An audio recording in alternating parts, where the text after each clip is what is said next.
అటు intermediate students అయినా degree students అయినా అకౌంట్స్ నేర్చుకునేటప్పుడు ఈ 3 గోల్డెన్ రూల్స్ అనేవి తెలుసుకోవాలండి. వీటిని క్లాసిఫికేషన్ ఆఫ్ అకౌంట్స్ అని కూడా పిలుస్తారనమాట. Personal account, real account, nominal account అని చెప్పి వాటి రూల్స్ కూడా ఉన్నాయి. వీటిని గోల్డెన్ రూల్స్ అని ఎందుకంటారంటే, డబుల్ ఎంట్రీ బుక్ కీపింగ్లో ఫస్ట్ స్టేజ్లో మనం ఎంట్రీ రాస్తాం. ఎంట్రీ రాసేటప్పుడు ఈ రూల్స్ని అప్లై చేసుకుంటూ రాయడం అనేది జరుగుతుందన్నమాట. అకౌంట్స్ జనరల్గా 3 రకాలండి: personal accounts, real account, nominal account. కొంతమంది పర్సనల్ అండ్ ఇంపర్సనల్ అని కూడా పిలుస్తారు. అకౌంట్స్ యొక్క మెయిన్ ఫంక్షన్ ఏంటంటే అండి, రిపోర్ట్ చేయాలి. ప్రాఫిట్ ఎంత, లాస్ ఎంత, అండ్ డిసిషన్ మేకింగ్ కూడా హెల్ప్ చేయాలి.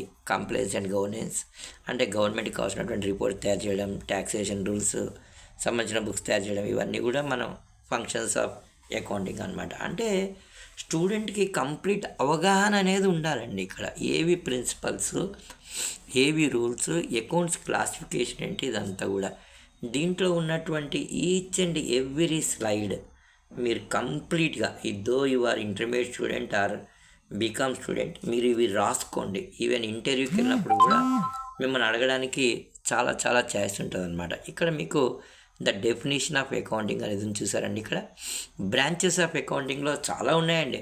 జనరల్గా మనం చెప్పేది financial management and cost accounting చెప్తాం. ఇదే కాకుండా ట్యాక్సేషన్ అకౌంటింగ్ అనేది ఉంది.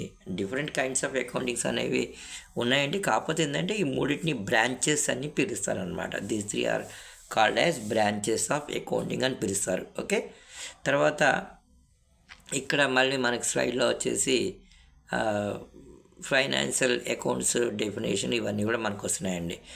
చక్కగా మీరు ఏం చేస్తారంటే, ఎగ్జామ్స్ దగ్గరికి వస్తున్నాయి కాబట్టి, అటు ఇంటర్మీడియట్ అయినా కావచ్చు, లేదా ఇటు డిగ్రీ అయినా కావచ్చు, ప్రతి స్లైడ్ని యూజ్ చేసుకొని నోట్స్ ప్రిపేర్ చేసుకోండి. Though you are from commerce background కావచ్చు, కాకపోవచ్చు. కొంతమంది ఎంపీసీ పిల్లలు ఉంటారు, వాళ్ళు బీకామ్కి వస్తారు. ఒకసారి ఇలా బ్యాక్లాగ్ అనేది పడకూడదండి. మీరు గుర్తుపెట్టుకోండి, అకౌంటింగ్ యొక్క ఫస్ట్ ప్రాసెస్ని మనం బుక్ కీపింగ్ అని పిలుస్తాం అనమాట. అంటే ట్రాన్సాక్షన్ జరగగానే దాన్ని మనం బుక్స్లో రాయడం అనేది జరుగుతుంది. నేను ఈ రోజు నుంచి కంటిన్యూగా అకౌంట్స్ మీద వీడియోస్ అనేవి చేస్తూనే ఉంటానండి. అంటే కాంప్లికేట్ చేయకూడదు. ఇది కాంప్లికేట్ అని కాదు. మీరు ఎప్పుడైనా సరే టైం ఇవ్వండి, వినండి, చూడండి.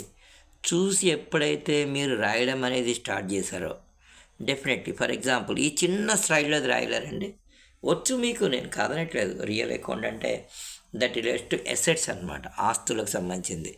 ఒక ఎసెట్ మనం పొందాలంటే ఒక ఎసెట్ని మనం కోల్పోవాలి. ఫర్ ఎగ్జాంపుల్ పర్చేజ్డ్ ఫర్నిచర్ అని అనుకోండి, furniture is coming and cash is going, అలా చూసుకోవాలన్నమాట. రాయండి బుక్ తీసుకొని.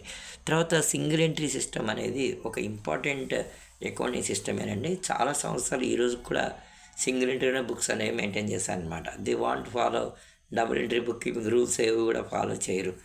జస్ట్ ఓపెనింగ్ క్యాష్ బ్యాలెన్స్ని, క్లోజింగ్ క్యాష్ బ్యాలెన్స్ని కంపేర్ చేసి ప్రాఫిట్ లాస్ చెప్పేస్తారనండి. అన్ని వీడియోలు చూడండి, కంప్లీట్ ఫాలో అవ్వండి.